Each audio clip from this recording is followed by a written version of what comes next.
Oh, itu ada kami.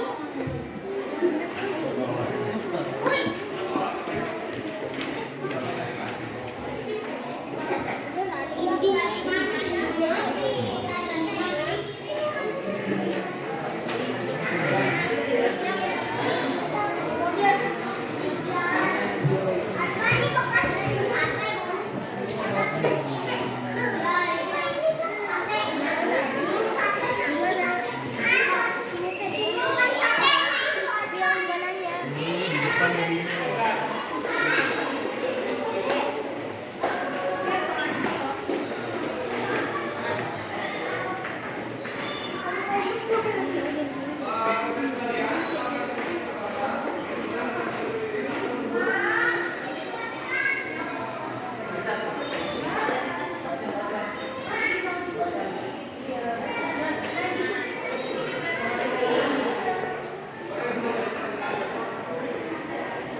Jadi sengaja ya.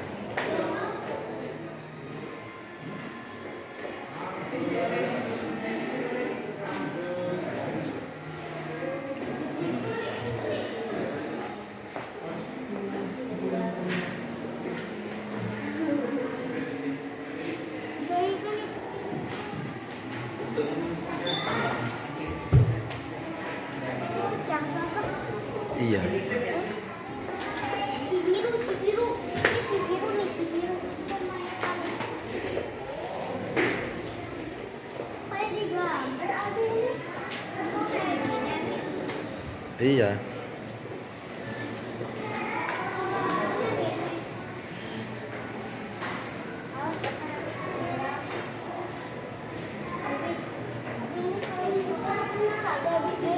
Enggak.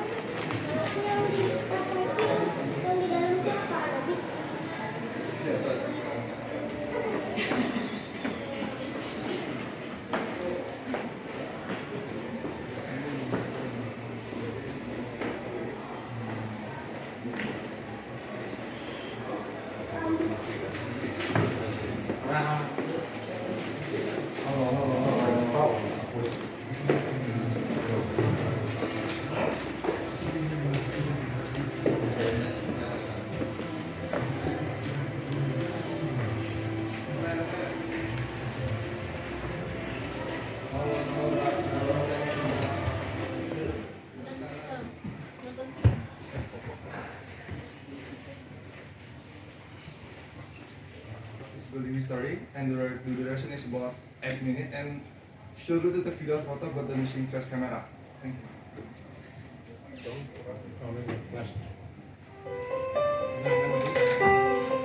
Sebuah bangunan megah dengan arsitektur multikultur antara arsitektur timur dan barat yang harmonis. Satu abad menjadi saksi sejarah cerita tentang perjuangan bangsa Indonesia.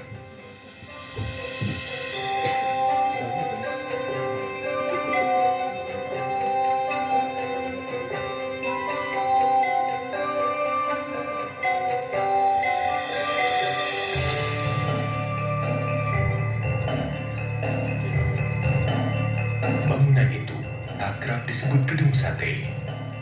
Pembangunannya merupakan bukti konkret tentang wacana pemindahan ibu kota Hindia Belanda dari Batavia ke Bandung. Pemindahan tersebut melahirkan konsep berdirinya Balai Agung yang terdiri dari serangkaian gedung megah instansi pemerintahan Hindia Belanda. Kompleks ini bernama Gouvernementsbedrijven. Gedung Sate adalah gedung pertama yang dibangun dalam kompleks tersebut. Tahun 1924, Gedung Sate rampung dikerjakan. Dari segi arsitektur, Gedung Sate mendapatkan pengakuan sebagai mahakarya karena berhasil memadukan berbagai elemen nilai arsitek kebudayaan Timur dan Barat dengan serasi. Sejak diresmikan pada tahun 1930, Gedung Sate difungsikan sebagai kantor pusat Departemen Van Verkeer en Waterstaat dan Sentrale Bibliotheek.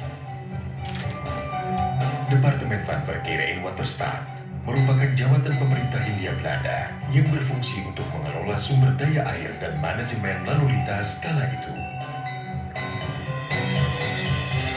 Sentrale Bibliotheek merupakan perpustakaan dengan koleksi gabungan dari 7 jawatan pemerintahan Hindia Belanda. Penggabungan ini menjadikannya sebagai perpustakaan terbesar di Asia Tenggara.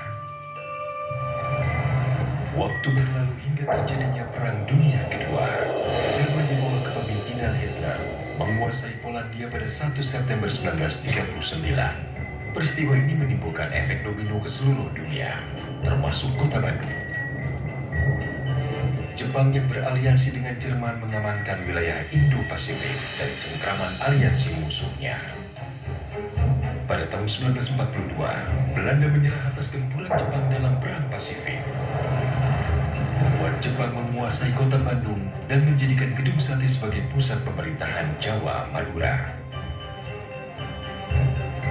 Sedangkan jawatan Departemen Van Verkeer en Waterstaat diubah menjadi Kotubu Bonsitsu, sebuah instansi milik Jepang yang berfungsi sama. Sejak itu, istilah pekerjaan umum lazim digunakan sampai sekarang.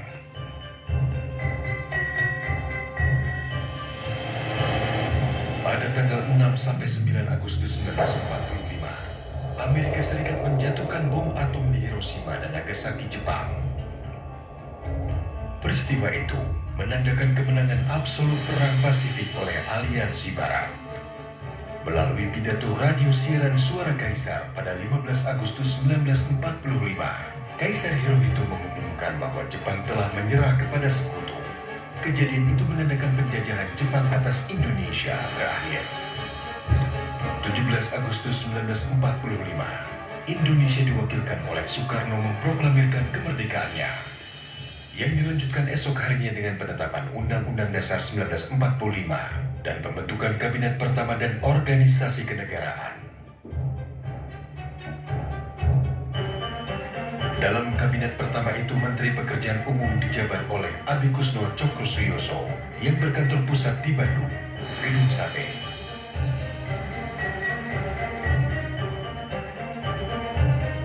Walaupun sudah memproklamasikan kemerdekaannya, Indonesia tidak serta-merta menikmatinya secara utuh. Pada tanggal 4 Oktober 1945, antara sekutu yang diikuti oleh Nika dan Gurkha memasuki kota Bandung untuk merusak kedaulatan NKRI. Pada tanggal 3 Desember, pasukan sekutu menyerang Gedung Sate. 21 orang pemuda dari Angkatan Muda DPU berjuang habis-habisan mempertahankan Gedung Sate. Sebagian besar terluka berat dan 7 orang dinyatakan hilang.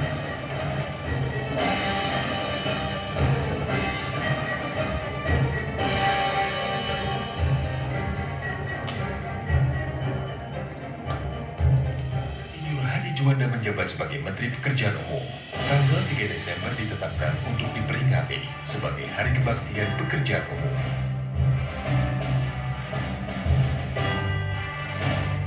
Setelah lama digunakan sebagai kantor Departemen Pekerjaan Umum, serta segala pencapaiannya yang masih kita nikmati hingga sekarang.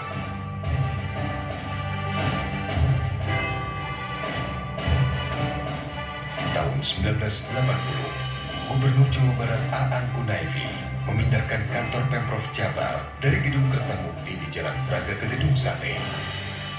Dan sejak saat itu, Gedung Sate identik dengan pusat pemerintahan Provinsi Jawa Barat.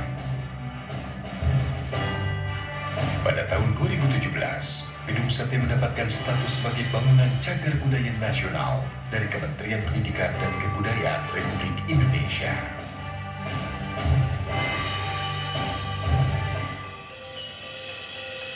Gedung Sate, mahakarya klasik tak lekang oleh waktu. Sebuah landmark Jawa Barat yang kita jaga dan cintai. Menjadi saksi sejarah perjuangan bangsa Indonesia agar menjadi bangsa gemah ripah repeh rapi.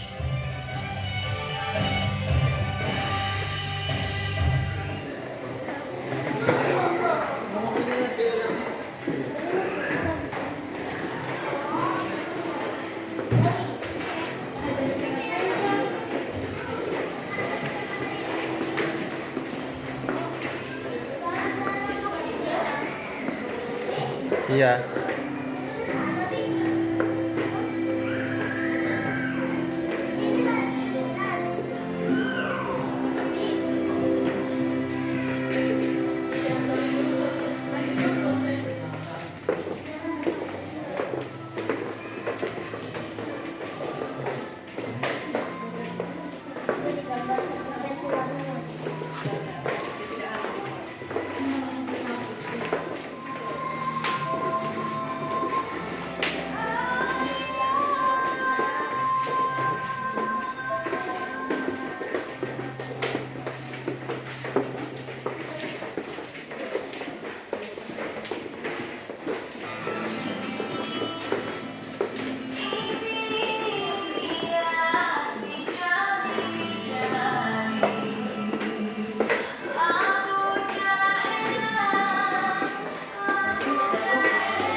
Si Jan.